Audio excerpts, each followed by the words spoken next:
Salut à toi qui veut reprendre le contrôle de ta vie, ici c'est Zenrila. Et aujourd'hui je voulais te parler d'un cas qui m'est arrivé il n'y a pas longtemps. Et c'est la deuxième fois que ça m'arrivait et ça m'est arrivé la première fois quand j'étais au centre de désintoxication à Hawaï. Et au fait c'était un jeune qui était là, il était jeune, il devait avoir 17 ans, un truc du style. Et il était dépendant à l'héroïne. Et il avait tendance à créer pas mal de problèmes dans le centre. Il comprenait rapidement les boutons sur lesquels il fallait appuyer pour emmerder quelqu'un et il se faisait souvent remarquer comme ça. Et j'avais fait une séance avec lui et alors on avait travaillé sur la mort d'un ami qui était mort d'une overdose. Et alors on avait cherché pas mal de trucs et c'était un peu flou et donc on avait travaillé sur ce qu'on avait trouvé. Et un jour, je reviens et je le vois, il est assis sur un banc. C'est un banc où s'asseyent les gens qui décident de partir. Quand les gens décident de quitter le centre, eh bien, ils restent assis là pendant 24 heures, je crois, ou 12 heures ou 24 heures. Comme ça, ils ont le temps de réfléchir et ils ont le temps de dire, ben non, finalement, je préfère rester. Et j'ai parlé avec lui, ce qui normalement n'est pas permis, et je me suis rendu compte que la merde était remontée à la surface et que c'est le meilleur moment pour pouvoir choper tout ça. Et donc je suis parvenu à convaincre le directeur du centre de lui faire une séance parce que normalement, quand ils sont assis sur cette chaise, on peut pas leur parler, ils ont droit à rien. Et je suis parvenu à le convaincre.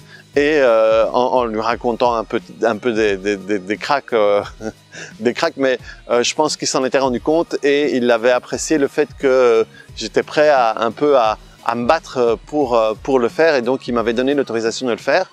Et j'ai fait cette séance-là avec mon ami Michel Wozniak. Et en fait, on s'est rendu compte que son problème, c'est qu'il avait des TOC, donc des troubles obsessionnels compulsifs. Et donc il avait besoin de répéter des choses jusqu'à ce qu'elles soient faites de manière satisfaisante pour lui. Donc ça c'est des tocs quoi. Hein.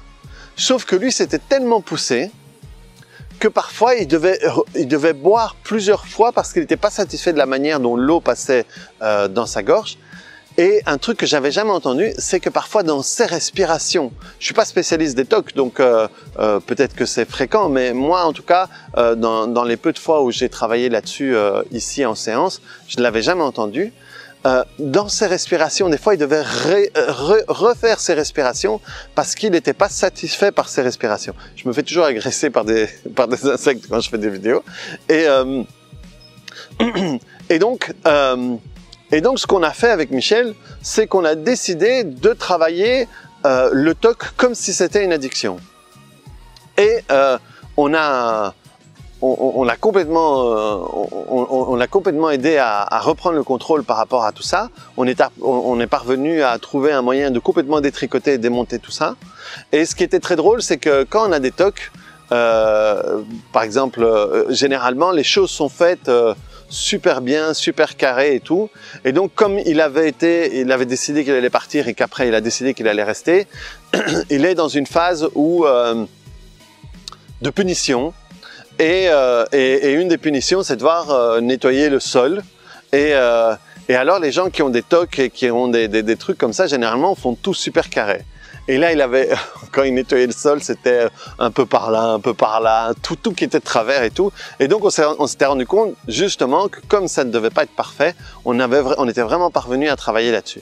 Et du coup, ça a complètement changé sa manière de rester et de vivre là-bas au centre. Et il n'y a pas longtemps, j'ai eu un client comme ça. Et où il y a eu une addiction, et tout un tas de trucs, et je me suis rendu compte que ça a commencé par des TOC. Et donc le fait de travailler sur les TOC, ça a permis de débloquer plein de choses. Mais ce que je voulais vous rendre compte, c'est que de nouveau, l'addiction de toute façon, elle est régulièrement mal comprise. Et on a tout un tas de jugements sur les addictions aux drogues ou à quoi que ce soit. Et si vous voyez les vidéos que j'ai fait sur les addictions, j'explique que les deux raisons majeures des addictions, c'est de 1, ne plus sentir quelque chose qui nous fait mal à l'intérieur, Donc, lui, c'était les TOC. Ça peut être une douleur chronique, ça peut être une douleur émotionnelle, ça peut être quoi que ce soit. Mais donc, il y a un truc qu'on sent à l'intérieur de nous qui nous fait du mal et qu'on ne veut plus sentir. Et la deuxième raison principale, c'est le besoin d'être accepté. Le besoin, on se sent tout seul, on se sent exclu, on se sent machin. Donc, et ça, c'est la partie la plus fréquente quand on fume la cigarette, c'est faire partie du groupe des fumeurs. Ou même le joint fait partie du groupe des taffeurs. Et donc là, c'était de nouveau, quand il avait ses TOC, la personne sur qui on a travaillé à Habilitat, il avait des TOC et à un moment, il a bu, il a machin, et un jour, il a essayé l'héroïne. Et il s'est rendu compte, quand il était shooté à l'héroïne, il sentait plus du tout ses TOC. Et c'était un tel soulagement que il a continué à en consommer et il est devenu complètement dépendant de l'héroïne. Et quand il était là-bas dans le centre, comme il n'y a pas d'héroïne, comme il n'y a pas de drogue, généralement ça a l'air évident dans un centre, mais il y a énormément de centres où il y a de la drogue qui circule. Mais vu que là, il était plus sous l'emprise de l'héroïne, eh bien les TOC remontaient. Et quand il avait des périodes de stress, et comme il avait l'habitude de se mettre en problème, donc de se mettre en punition, de se faire engueuler, etc., etc., son stress montait énormément, ses TOC montaient, et donc son envie, son mental lui disait « Rappelle-toi que quand tu prends de l'héroïne, tu sens plus tout ça. C'est le moment d'aller te shooter. » Et donc lui, tout ce qu'il voulait faire, c'était sortir du centre, aller trouver un moyen d'avoir de l'argent, pour s'acheter ce qu'il avait besoin, son matériel et sa drogue, et aller se shooter pour ne plus sentir cette sensation-là. Donc voilà, je voulais partager avec vous ça pour que vous vous rendiez compte que parfois les états d'addiction viennent on ne se doute pas que la cause principale peut être ci ou ça. Et il faut vraiment comprendre, de nouveau, je vais sans doute refaire une vidéo parce qu'il y a longtemps que je n'en ai pas fait sur les addictions, mais l'addiction, ce n'est pas une drogue, ce n'est pas une maladie, ce n'est pas définitif, ce n'est pas génétique, ce n'est pas tout ça, tout ça, tout ça. C'est une manière de pouvoir gérer une situation. Donc voilà. Reprenez le contrôle de votre vie par rapport à vos idées préconçues là-dessus. Réfléchissez un peu parce que ça peut peut-être vous interpeller sur votre consommation de cigarettes, de stupéfiants, d'alcool ou quoi que ce soit d'autre, ou même de nourriture. Donc voilà, reprenez le contrôle de là-dessus, essayez de voir si ça peut résonner avec des choses dans votre vie, reprenez le contrôle par rapport à tout ça, et n'hésitez pas, ça vous prend 2 secondes de cliquer sur le petit pouce bleu et de transférer cette vidéo si vous connaissez quelqu'un à qui ça peut faire plaisir, et de vous abonner à ma chaîne.